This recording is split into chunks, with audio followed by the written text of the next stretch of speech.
What's up, indie hackers? Welcome to product reviews, and right now we're going to be reviewing Slide to Subscribe. Over here you can see the criteria that we're going to be going through, and let's just jump right in. I believe I have the pitch here, which is allow people to subscribe to you with just one swipe.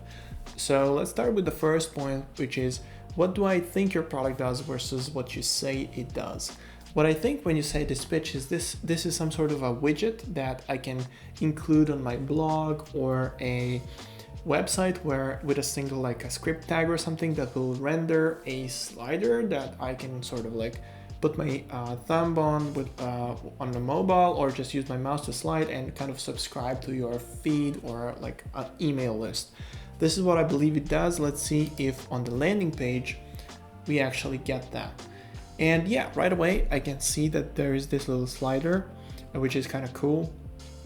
I can see that it's a script tag. You can use it on different platforms, and you also have like your really cool subscribe to link. I think this is great. It's very brandable, so nice work on that. Let's see if on this landing page I read any more information apart from what I think your product does. But yeah, it is exactly what I thought it is. So that's great. Nice wording, nice positioning there. Let's go into the landing page design. So with that, when I look at this, I think it's there's a lot of elements that kind of compete for my attention. There is things on the left, things on the right. Both are important. You're trying to sell both. What I would love to have is a more simplistic view. So a little less text, a little less customization going on, just one core value proposition, and the one thing that you kind of expect me to do. Right now, I feel like you expect me to do like 1,000 things on this page. So just narrow it down to like the one thing. That's my advice. Other than that, let's go through. Okay, so now this is looking great. I would love to have something like this up above where it's like the one thing that I should focus on. And let's read through these value props. Allow people to subscribe without typing. You got me curious there. How are you doing it? If this really works, this can be powerful because it removes this barrier when people really want to subscribe, but they're not willing to use their keyboard, fire up there. But they're not willing to use their keyboard and just type out their email. So that's boring and people don't do it. This could remove that friction, which is really cool. I like that. Okay, let visitors preview your newsletter before subscribing. Okay, wow, this is a cool feature. I think most people never subscribe because they assume it's about a spammy email newsletter that they will never read and they will always get. So if you have quality content, I believe it's important to get this message across and actually share it so that people, so that you gain people's trust and they give you your email. I think this is a great idea, great feature. Nice execution here because I can immediately see the product in action. So great job on the landing page there. Subscribe to my brand. I think this is really cool.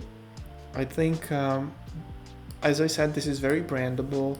It's I can see that I can see myself posting this on my social channels because it's kind of cool to have that.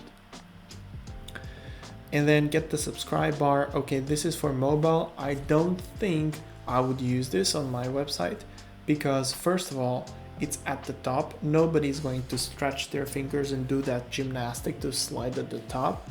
And there's already on a lot of websites, there's already a lot of things popping up on mobile. It's super frustrating, but you have the GDPR consent, you have this consent, that consent, the cookies. Then on top of that, if you put your slider, it's going to be really annoying. Maybe I would have it sort of a widget that's like in line or at the end of the post where it doesn't obstruct my view and reduce the reading area even further. But I think with a little work, this could be a nice thing. Although the landing page does a really good job explaining what it is. Yeah, I like that you're explaining the pain people are feeling right now, which is great. You need to remind people usually about the pain that they're feeling so that they feel compelled to check out your solution. This is a great piece of landing page design here. And then it's never been easier to manage subscriptions. Okay, so who is this for? I don't really understand. Is this for the subscriber?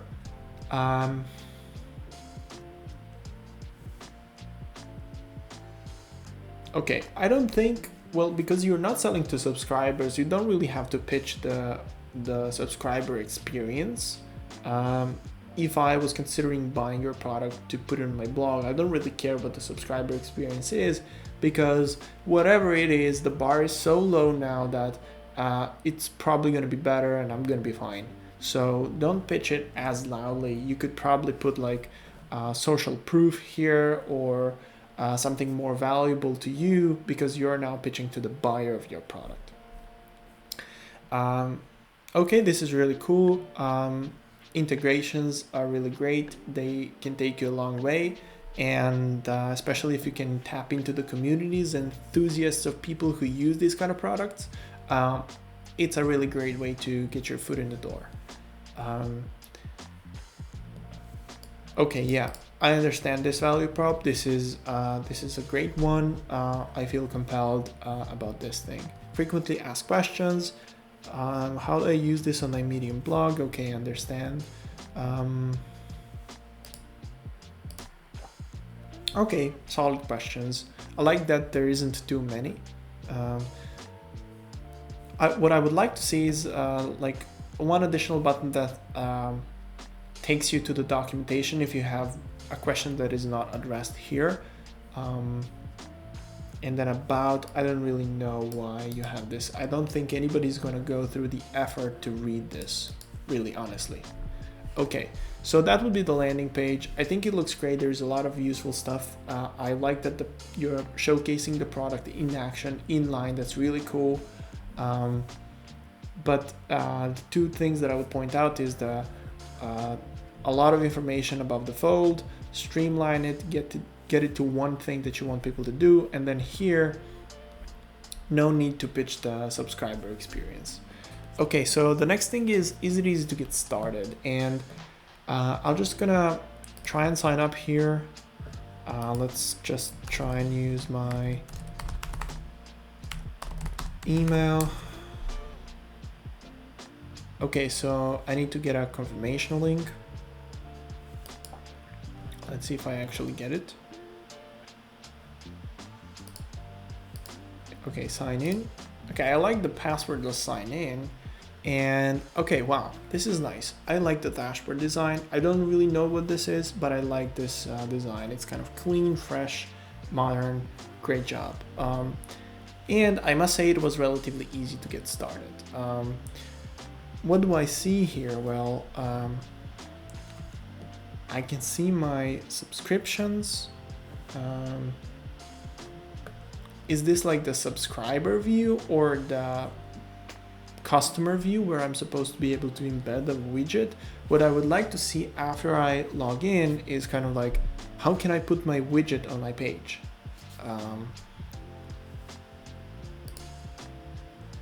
Okay, global rank, category rank, view, subscribers.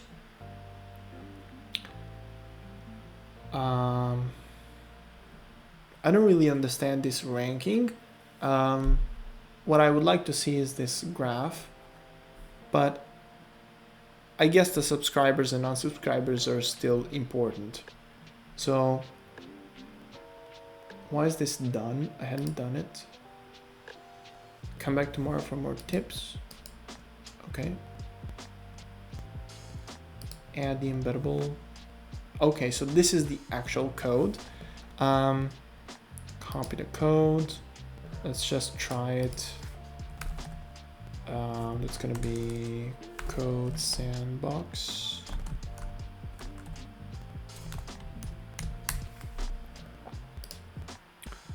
All right. I'm gonna just create a sandbox real quick. It's gonna be a static one. I guess this should go at the end of the body or something.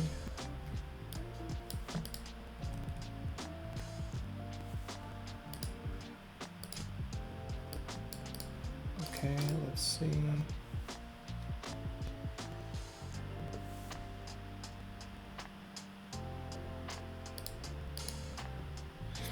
Well, it's not really showing. I'm not sure if I'm doing something wrong.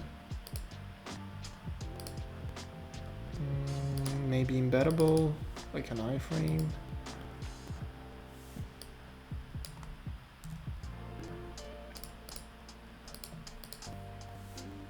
Nope. Okay, maybe it doesn't work with Code Sandbox or something like that. But I appreciate that you have a number of options and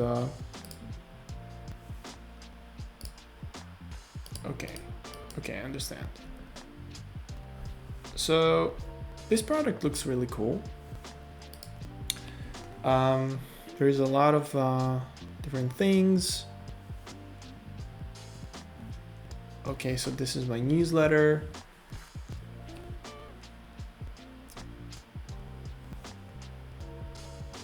How can I?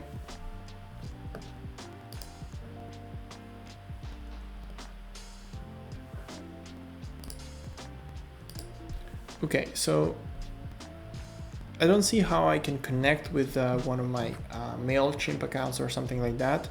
I thought that would be somewhere here. So that's kind of my experience. And subscribers. All right, it appears that I'm a subscriber to myself, which is fine. And the dashboard. So yeah, my newsletter, how can, okay. How can I actually, oh, interesting, okay. So allow domains, that's why this doesn't work. Right. Okay, can I save it?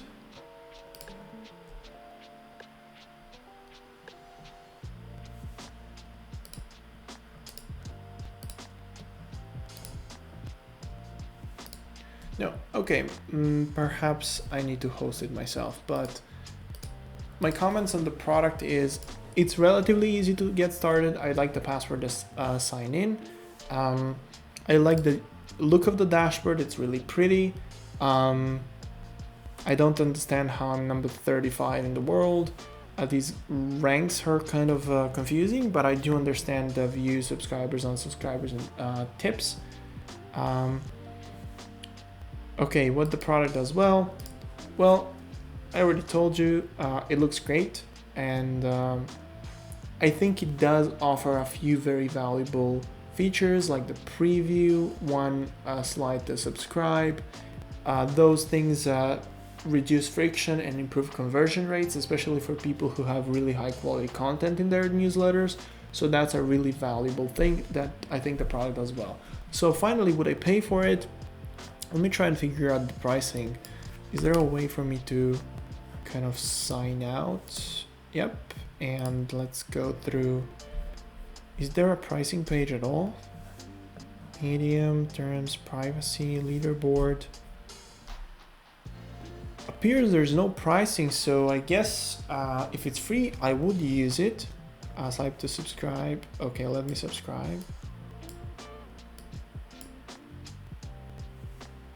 Okay, so I think this is a little bit annoying because you try and sell that this is a slide to subscribe without typing, but instead you now ask me for my email. Maybe consider not doing that on the landing page because it's a little confusing. And if you cannot deliver on your promise that people can just simply slide to subscribe, then don't do it on the landing page. I'm sure you are figuring out a way to do it, and I'm sure there is a way you can do it with existing subscribers who already have signed up for some newsletter on one website, and so you can remember them and you don't need to ask for another email on another website. I understand that, But if your user base is still relatively low and the percentage of people who you expect to already be in the system comparing to the overall number of people who are going to see it, if that percentage is low, don't show it like that because it kind of defeats the purpose. But guess the product is in the development. I guess it's free, so I would use it, and I think this concludes the review. I'm looking forward to your feedback. Please also check out the other videos. I'm gonna put links in the description to this product and to the other videos I'm doing in this series. Please leave a comment if you think I should improve on something, and I'm gonna see you next time. Thanks.